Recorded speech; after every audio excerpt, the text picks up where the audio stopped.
মার্কিন যুক্তরাষ্ট্রের সুপরিচিত স্বল্প খরচের বিমান সংস্থা স্প্রিট এয়ারলাইন্স কম মূল্যে আকাশ ভ্রমণের সুযোগ দেয়া এই এয়ারলাইন্সকে বাঁচাতে $475 মিলিয়ন দেউলিয়া সুরক্ষা তহবিলের ব্যবস্থা করে দিচ্ছে প্রতিষ্ঠানটির ঋণপত্রধারীরা।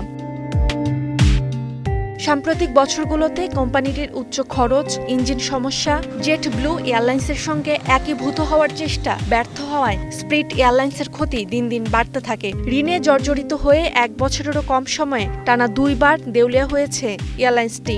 দেউলিয়া সুরক্ষার জন্য আবেদনও করেছে, কিন্তু দেউলিয়া থেকে বের হওয়ার মাত্র 3 মাসেই আবার $250 মিলিয়ন বেশি লোকসান হয়।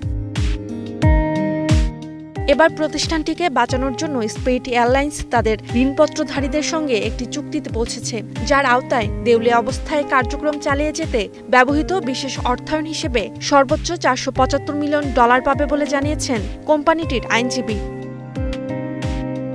বাতিল করা লিজ চুক্তি কার্যকরের বিনিময়ে বিমান ভাড়া প্রদানকারী প্রতিষ্ঠান আরকেপ থেকেও $150 মিলিয়ন পাওয়ার চুক্তি হয়েছে। তাছাড়া আদালতের অনুমতি সাপেক্ষে স্প্রিট ইতোমধ্যে $120 মিলিয়ন তাৎক্ষণিক তারল্য সহায়তা পেয়েছে। তবে ঝুঁকি থেকেই যাচ্ছে। প্রতিদ্বন্দ্বী এয়ারলাইন্সগুলো স্প্রিটের যাত্রী টানার চেষ্টা করছে, তাই যাত্রীদের আস্থা হারালে কেবল অর্থায়ন দিয়ে এয়ারলাইন্সকে বাঁচানো কঠিন হবে। তাছাড়া এবার দেউলিয়া হলে ফ্লাইটের সঙ্গে জড়িত 1/3 কর্মী ছাঁটাই হতে পারে বলে ধারণা করা হচ্ছে। Roksana Rimi, star news.